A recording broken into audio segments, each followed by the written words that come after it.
আসসালামু আলাইকুম বন্ধুরা, কেমন আছেন? আশা করি সবাই ভালো আছেন। তো আজ আমি মাছের ডিমের বড়া বানিয়ে এটাকে আমি বেগুন দিয়ে রান্না করেছি। তো চলো শুরু করা যায়। কেমনভাবে এই রেসিপিটা বানিয়েছি কথা না বলে মূল রেসিপিতে চলে যাই। দেখতে পাচ্ছেন বন্ধুরা, আমি দুটো লম্বা লম্বা করে বেগুন আমি কেটে নিয়েছি, আর দুটো বড় সাইজে আলু কেটে নিয়েছি। এটা নেওয়ার পরে এগুলোকে ভালোভাবে ধুয়ে পরিষ্কার করে নেওয়ার পরে সাইডে রেখে দিলাম।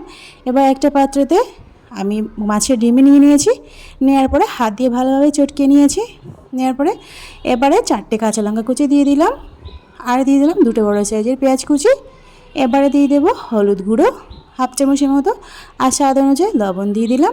হাফ চামচ আদা বাটা, হাফ চামচ রসুন বাটা দিয়ে দিলাম। এবার জিরা আর ধনিয়া গুঁড়ো বাটা আর গোলমরিচ বাটা একসাথে বেটে রেখেছিলাম, সেটাকে আমি দিয়ে দিলাম। আর 2 চামচ মতো বেসন দিয়ে দিলাম। দেওয়ার পরে ভালোভাবে নেড়ে নেওয়ার পরে এটাকে আমি বড়া আকারে ভাজা করে নেব। তো বন্ধুরা, একটা রিকোয়েস্ট, স্কিপ করে দেখবেন না, ফুল ভিডিও দেখার জন্য অনুরোধ রইল। এইভাবে ভালোভাবে ফেটিয়ে নেওয়ার পরে আমি উপর থেকে একটু 1 চামচের মতো গরম মশলা দিয়ে দিলাম। মাছের ডিমের একটা যে গন্ধটা থাকে সেই গন্ধটা আর থাকবে না। তো এবার একটা প্যানেতে পরিমাণ মতো রিফাইন তেল দিয়ে দিলাম। দেওয়ার পরে চামচের সাহায্যে বড়া বড়া আকারের ডিমগুলো ভাজা করে নেব। তো বন্ধুরা, যে যেখান থেকে পারছে আমার ভিডিও দেখছেন দেশ বা বিদেশে বাইরে, আমার পাশে থাকার জন্য তাদেরকে অসংখ্য অসংখ্য ধন্যবাদ। আর যারা চ্যানেলে এখনও নতুন, প্লিজ সাবস্ক্রাইব করে পাশে থাকার জন্য অনুরোধ রইল। তো এভাবে মাছগুলো ডিমের বড়াগুলো আমি এক পিঠ হয়ে গিয়েছে, আর এক পিঠ সব উল্টে দিলাম। দেওয়ার পর লাল লাল করে ভাজা করে নেওয়ার পরে আমি সব তুলে নিলাম। তো মাছের ডিমের বড়া বানানো হয়ে গিয়েছে। এবার আমি এটাকে সাইডে রেখে দিলাম। এবার রান্না করতে শুরু করলাম। যে এক্সট্রা তেল ছিল সেই তেলটা দিয়ে দিলাম, আর কিছুটা পরিমাণ সরিষার তেল দিয়ে দিলাম। দুটো কাঁচা লঙ্কা কুচি দিয়ে দিলাম বড় সাইজের, আর একটা বড় সাইজের পেঁয়াজ কুচি দিয়ে দিলাম। এবারে মশলা অ্যাড করে হাফ চামচ আদা রসুন বাটা আছে, কাশ্মীরি লঙ্কা গুঁড়ো আর এমনি লঙ্কা গুঁড়ো ঝাল, আর হলুদ গুঁড়ো দিয়ে দিলাম। দেওয়ার পরে মশলাটাকে ভালোভাবে একটুখানি পানি দেওয়ার পরে মশলাটাকে ভালোভাবে কষিয়ে নিতে হবে।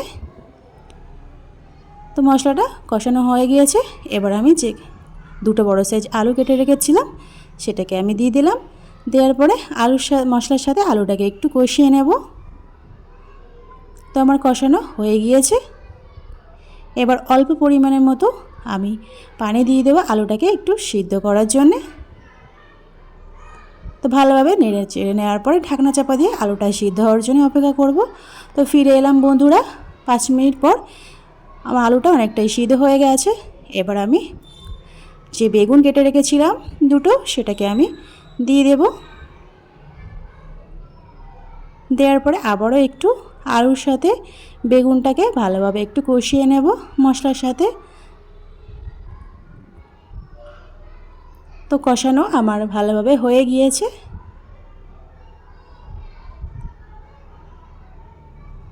এবার আমি পরিমাণ মতো পানি দিয়ে দিলাম। ঝোলটা ফুটে অবধি আমি অপেক্ষা করব। ঝোল আমার ফুটে গিয়েছে। এবারে মাছের বড়াগুলো এক এক করে দিয়ে দিলাম। আমি যেহেতু ফার্স্টে আমি লবণ দিইনি, তাই জন্য সব শেষে আমি লবণ দিয়ে দিলাম। তো ঢাকনা চাপা দিয়ে আমি 10 মিনিটের জন্য রান্না করে নেব। তো 10 মিনিট পর ফিরে এলাম বন্ধুরা। আমার ফার্স্টে লবণ দিতে মনে ছিল না, সেই কারণে লাস্টে আমি লবণটা দিয়ে দিলাম স্বাদ অনুযায়ী। তো এরকম কার কার হয় আপনারা কমেন্টে কিন্তু জানাতে ভুলবেন না। তো আমার এই বেগুনের এই রেসিপিটা কেমন লাগলো কমেন্টে জানাতে ভুলবেন না। লাইক করবেন, প্রয়োজনে শেয়ার করবেন বন্ধুদের কাছে। আজ এই পর্যন্ত, অন্য এক রেসিপি নিয়ে হাজির হব আপনাদের সামনে কালকে। খোদা হাফেজ।